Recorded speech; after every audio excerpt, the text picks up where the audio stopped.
How y'all doing? Steve, leaving work and walking home. At least that's the objective.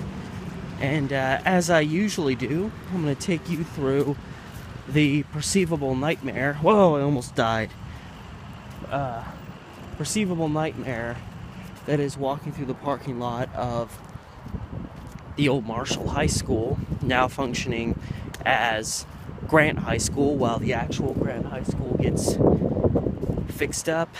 And this is the way I go. I cut through the high school because it's easy and gets me to my max stop, train stop, for those of you who ain't from the area. And it's very inevitable. 8 times out of 10, you're going to encounter some weirdo. Not necessarily through here. This is just kind of parking. And I hop this little doohickey over here. This pole. And every time I look up and see this damn fire hydrant, I think it's a person standing there, like crouched down, waiting to mess with me. This is also very dangerous. This is all just slippy, freaking around. But okay, I made it out. You can't see any of that. But yeah, climbing up the hill right there is a bitch. But yeah, walking through here, I almost always inevitably encounter something bizarre. The winds have returned, but it's not raining, so hallelujah, yes, to beat up. There's like minute elements of this high school that make it look like it's shut down, because it technically is. They're just kind of using it to shuffle kids in and out of. Wow, this isn't a cop car, is it? I don't know. But yeah, they're just kind of using this to shuffle kids in and out of while their actual high schools are being fixed up. And yeah, this is actually one of the newest schools built in the school district as far as high schools in the city of Portland, and it's already closed down. Only was open for like 51 years. I think it was 1960 to 2011. Don't quote me on that, but this is a rarity. 'Cause yeah, I walk through this back driveway and it cuts me right through all the hoopla and gets me to the max stop. But yeah, there's always well, I can't say that now because it seems like I'm clear, but there's usually, let's just say usually, some strange person who wanders through here at some time who I have to not necessarily evade, but have my guard up, so to speak. And I've done a couple of videos on my other YouTube channel, my Steve the Amateur Historian channel. I would say go and subscribe to it, but I'm pretty certain at this point most of the people that are subscribed to this channel are people that came over from my Amateur Historian channel. So if you did, thanks for doubling up, getting excited about a double dose of Steve. But if you've been watching my channel, you might know there's 2 videos I've done, and I'm planning on doing a third ultimately. No, 3 videos I've done. I'm planning on doing a 4th. There was a shooting that happened on the football field, which is on the other side of this school, and of course the wind's just coming in and messing me all up. But yeah, it was Father's Day, early morning hours, on the track and football field on the other side of the school this way. There was a man who was recently relocated to Portland, 30 years old, shot to death, shot multiple times, and it's an unsolved, as far as I know, it's still an unsolved mystery right now. God, man, this audio is probably worthless, but hey, it's a vlog of the day, y'all. I plan on doing this, and today is just a working day, so you know, nothing really crazy going on. But this is a really sketchy area to walk through because it just gets pitch black for a little while, and anyone can jump out and attack me, but it's okay. I have a tiny umbrella to protect myself with. But yeah, that event really affected me considering the fact that I work literally right across the fence from where the shooting happened. I'd worked that day.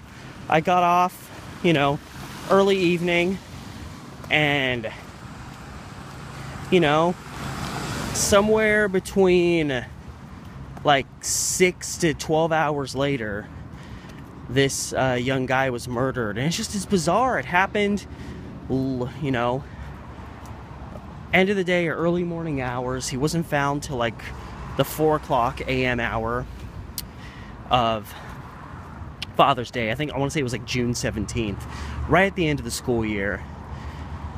And we still don't know what happened. It doesn't seem to be a robbery. This guy, by all accounts, seemed to be a fairly worldly guy, outdoorsy. Nothing really suggesting he had a suspicious double life, even though some people have tried to theorize that, but they mostly have just theorized that because they can't think of a logical reason why this guy would get shot on a high school football field that was only like a block or two away from where he lived. And again, it's this area that I walk through all the time, going to work, walking through here. So it's definitely bizarre, and it's rehashing. If you've, is anybody coming? No. It's rehashing for those of you that have followed my amateur historian channel, but new to any of those of you that are stumbling onto this and aren't following me on that channel. And it's hooked me in. There's just interesting little details, and of course the lingering question is why. Nobody knows why this guy was shot. There's really no, and there's no. I think they recovered ammunition. They have to know what kind of weapon was used, but they don't have the slightest idea. They don't have a weapon. They don't have a suspect. I don't think they've ever had a suspect. So it's pushing cold case territory, you know. It's been over 6 months, or no, 7 months, I think now. If it was mid-June and it's mid-January, God, I mean, it's getting to that point. Oh, there's my shadow. Thanks, minibus. I appreciate that brief flash of light. Anyway, I think about that case a lot. I think about it almost every time I walk through that high school parking lot, even though it's on the other side of the school. And I've been scrutinizing the neighborhood a little more, and it's just given me general ideas about what might have happened.